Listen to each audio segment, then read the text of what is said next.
Oui, exactement. Bon, donc on commence les délibérations donc, de la promotion de la ville que je vais rapporter en l'absence d'André Malzano. Donc la première qui est une convention de résidence artistique. Donc c'est une compagnie, je crois qu'on n'a pas encore accueilli, Enzida Festival. Et donc c'est toujours dans les mêmes conditions, c'est-à-dire on prête des locaux, mais on récupère des séances de ce qui est produit. Donc oui, j'enlève mes lunettes, je vois mieux. Parce que En fait, je crois qu'il y a une coquille qui s'est glissée, c'est pas Anzida, c'est Anvida.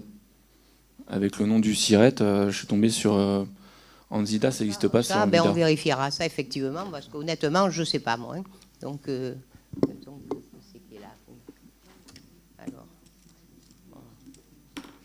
on corrigera si c'est nécessaire et en vérifiant bien que c'était effectivement la même. Hein. Donc, qui est pour? Qui est contre? Qui s'abstient? Adopté. Alors, hop. Alors, la deuxième, bon, et la troisième, dont le commentaire est un peu le même, c'est la mise à disposition du théâtre Henri Martinet. La deuxième pour le collège Jacques Monod, afin d'organiser une représentation théâtrale pour les élèves. Bon, c'est pas la première fois que ça arrive. Et la suivante, c'est pour le collège Sainte-Élisabeth, pour le même but, mais je suppose pas la même représentation. Chacun choisit ce qu'il veut. Dans la deuxième, le nom du directeur de Sainte-Élisabeth a été mal, on ne peut pas dire orthographié, c'est pas tout à fait ça, c'est Monsieur Lizet, L-I-Z-E, accent aigu. Donc ça sera corrigé. Donc pour la 2, qui est pour? Bon, tout le monde est pour, personne n'est contre. Bon, très bien. La troisième, qui est pour? Qui est contre? Donc adopté. Alors, la quatrième, il s'agit donc d'une demande de subvention dans le cadre d'actions culturelles qui sont liées au Salon du Livre Jeunesse de cette année. Et donc, c'est une demande à la SOFIA, Société française des intérêts et des auteurs de l'écrit, voilà.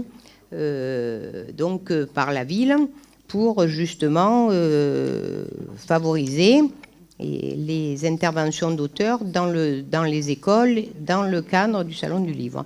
Donc c'est une subvention escomptée à 50%, donc 4 000 et quelques euros. Oui. Du coup, c'est un formidable salon organisé sur la commune. Ça fait partie des réussites sur la ville des Pennes Mirabeau, qui est ce salon du livre. Une petite question, comment va s'organiser du coup la préparation de ce salon entre la SOFIA et l'association Les Amis des Arts, alors qu'ils s'occupaient jusqu'à présent du salon du livre? Alors là, il ne faut pas tout mélanger.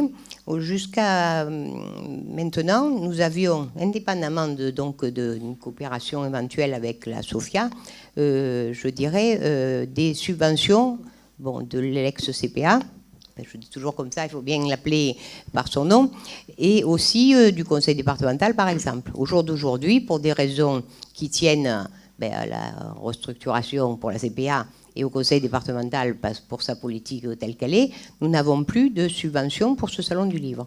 Donc, nous ne devons pas, en fait, puisqu'on n'a pas de subvention à capter de d'autres, d'autres collectivités, partenaires, enfin, surtout collectivités, avoir une association c'est pas l'association que je qualifie, mais c'est le fonctionnement entre nous et cette association, une association transparente. Ce n'est pas autorisé.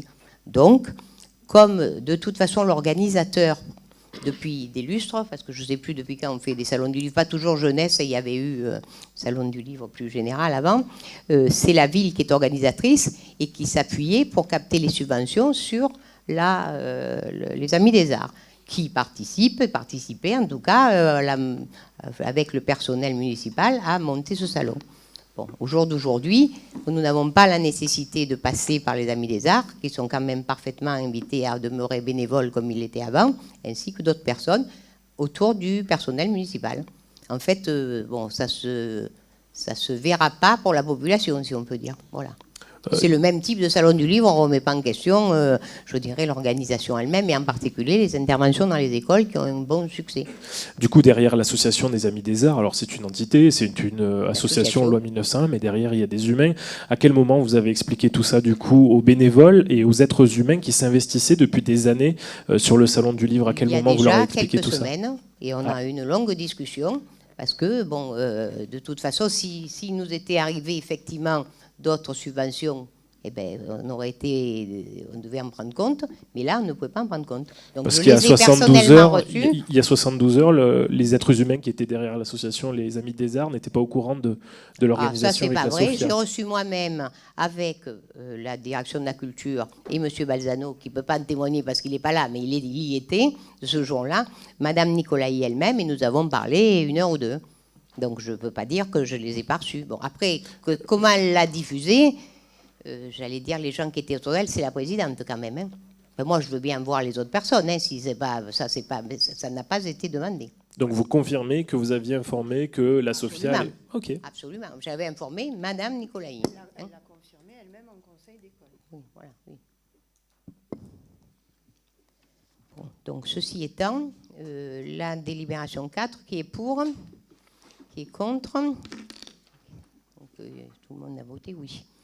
Donc la 5, il s'agit de l'attribution d'une subvention demandée par l'association A2PV, donc, qui a été passée donc, en commission de promotion de la ville, pour ceux qui y étaient, et donc qui a été acceptée pour le montant de 9 500 €. Y a-t-il des questions? Oui. C'est rare d'avoir des membres d'une association en face de soi lorsque l'on vote une délibération. La facilité voudrait de voter pour, tout en vous félicitant et en se gargarisant que nous faisons appel à une association pénoise.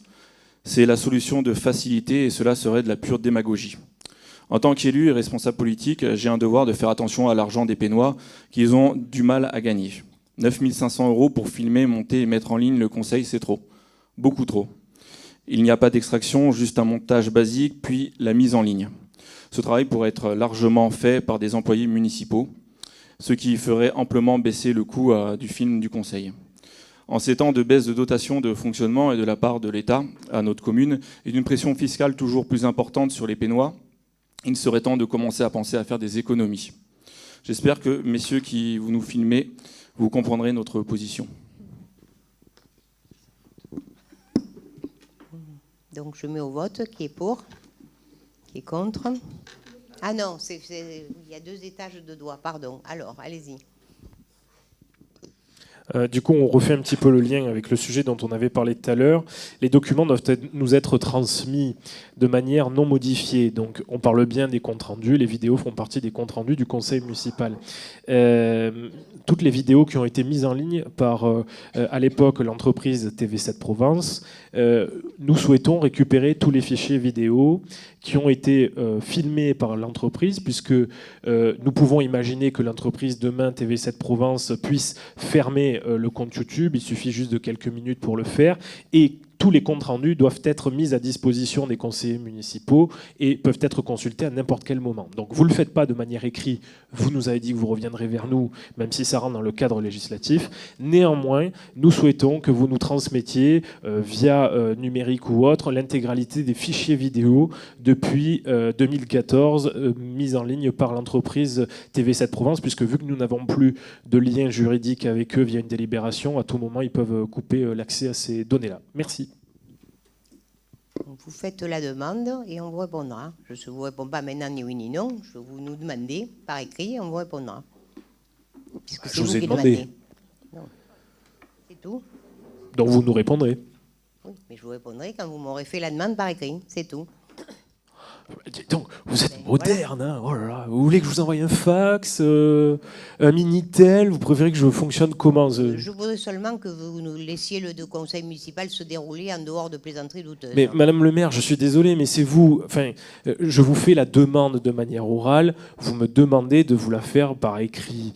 Non, mais à un moment donné, alors dans ce cas-là, moi, ce que je vous demande, c'est que, étant donné que dans le compte rendu écrit que vous allez faire cette fois-ci, ce sera noté. Donc tout simplement, vous aurez ma question de manière écrite, puisque vous aurez fait le compte-rendu écrit comme vous y autorise la loi. Je ne vous ai pas dit que je ferai le compte rendu. Bon, je vous envoie un pigeon voyageur, c'est propre à l'image des peines Mirabeau. Oui. Bon, donc qui est pour? Non, on a voté ça, non? Bon, qui est pour? Qui est contre? Adopté. Bon, alors, la délibération 6, on continue dans les subventions. Il s'agit de l'association Entre deux Live, qui en fait promeut et développe les musiques actuelles, donc sur les peines Mirabeau. Alors, la subvention a un montant total de 27 700 €, mais elle est coupée en deux morceaux, puisqu'en fait, on lui conserve la dotation de 11 900 € parmi les 27 700, qui en fait représentait ce que donnait la CPA avant. Donc, par contre, on a décidé, comme c'était le cas pour la CPA, la subvention qu'elle donnait, c'était toujours une subvention de projet, c'était jamais une subvention de fonctionnement. Et donc, ça justifiait le fait qu'à l'attribution de la subvention, 70% étaient donnés tout de suite et 30% étaient complétés quand le projet était terminé, justifié, les comptes rendus. Donc, on appliquera cela donc, dorénavant. Et donc, le premier qui est là, c'est l'association Entre deux Live. Pas de questions. Donc, qui est pour? Qui est contre? Adopté. Bon, la 7, c'est la subvention de l'association La Clé des Champs, qui, elle, est reconduite à la hauteur de l'année dernière à 1600 € et qui ne faisait pas l'objet d'une subvention supplémentaire CPA. Donc, ça, c'est. Donc, qui est pour? Qui est contre? Adopté.